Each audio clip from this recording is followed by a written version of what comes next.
വിശുദ്ധ ലൂക്ക എഴുതിയ സുവിശേഷം അധ്യായം 11 വാക്യങ്ങൾ 37 മുതൽ 42 വരെ. ഫരിസേയരുടെയും നിയമജ്ഞരുടെയും കപടനാട്യം. അവൻ സംസാരിച്ചു കൊണ്ടിരിക്കുമ്പോൾ ഒരു ഫരിസേയൻ തന്റെ കൂടെ ഭക്ഷണം കഴിക്കുന്നതിനെ അവനെ ക്ഷണിച്ചു. അവൻ പ്രവേശിച്ച് ഭക്ഷണത്തിലിരുന്നു. ഭക്ഷണത്തിന് മുമ്പ് അവൻ കഴുകി ശുദ്ധി വരുത്താഞ്ഞതിനെ പറ്റി ആ ഫരിസേയൻ അത്ഭുതപ്പെട്ടു. അപ്പോൾ കർത്താവ് അവനോട് പറഞ്ഞു, ഫരിസേയരായ നിങ്ങൾ കോപ്പകളുടെയും പാത്രങ്ങളുടെയും പുറം കഴുകി വെടുപ്പാക്കുന്നു. നിങ്ങളുടെ അകമോ കവർച്ചയും ദുഷ്ടതയും കൊണ്ട് നിറഞ്ഞിരിക്കുന്നു. ഭോഷന്മാരെ, പുറം നിർമ്മിച്ചവൻ തന്നെയല്ലേ അകവും നിർമ്മിച്ചത്? നിങ്ങൾക്കുള്ളവ ദാനം ചെയ്യുവിൻ, അപ്പോൾ നിങ്ങൾക്ക് എല്ലാം ശുദ്ധമായിരിക്കും. ഫരിസേയരെ, നിങ്ങൾക്ക് ദുരിതം!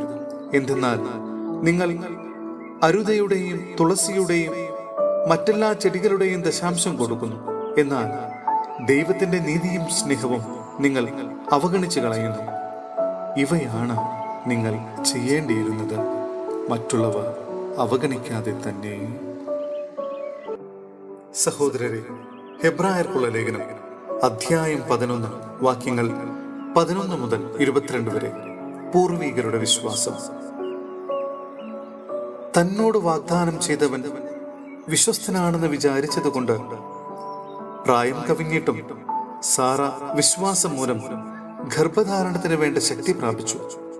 അതിനാൽ ഒരുവനിൽ നിന്ന്, അതും മൃതപ്രായനായ ഒരുവനിൽ നിന്ന്, ആകാശത്തിലെ നക്ഷത്രജാലങ്ങൾ പോലെയും കടലോരത്തെ സംഖ്യാതീതമായ മണൽത്തരികൾ പോലെയും വളരെ പേർ ജനിച്ചു. ഇവരെല്ലാം വിശ്വാസത്തോടെയാണ് മരിച്ചത്. അവർ വാഗ്ദാനം ചെയ്യപ്പെട്ടത് പ്രാപിച്ചില്ല, എങ്കിലും ദൂരെ നിന്ന് അവയെ കണ്ട് അഭിവാദനം ചെയ്യുകയും തങ്ങൾ ഭൂമിയിൽ അന്യരും പരദേശികളുമാണെന്ന് ഏറ്റുപറയുകയും ചെയ്തു. ഇപ്രകാരം പറയുന്നവർ തങ്ങൾ പിതൃദേശത്തെയാണ് അന്വേഷിക്കുന്നതെന്ന് വ്യക്തമാക്കുന്നു. തങ്ങൾ വിട്ടുപോന്ന സ്ഥലത്തെക്കുറിച്ചാണ് അവർ ചിന്തിച്ചിരുന്നതെങ്കിൽ അവിടേക്ക് തന്നെ മടങ്ങിച്ചെല്ലാൻ അവസരമുണ്ടാകുമായിരുന്നു. ഇപ്പോഴാകട്ടെ അവർ അതിനേക്കാൾ ശ്രേഷ്ഠവും സ്വർഗീയവുമായതിനെ ലക്ഷ്യം വയ്ക്കുന്നു. അവരുടെ ദൈവം എന്ന് വിളിക്കപ്പെടുന്നതിൽ ദൈവം ലജ്ജിക്കുന്നില്ല. അവർക്കായി അവിടുന്ന് ഒരു നഗരം തയ്യാറാക്കിയിട്ടുണ്ടല്ലോ. വിശ്വാസം മൂലമാണ് പരീക്ഷിക്കപ്പെട്ടപ്പോൾ അബ്രാഹാം ഇസഹാക്കിനെ സമർപ്പിച്ചത്.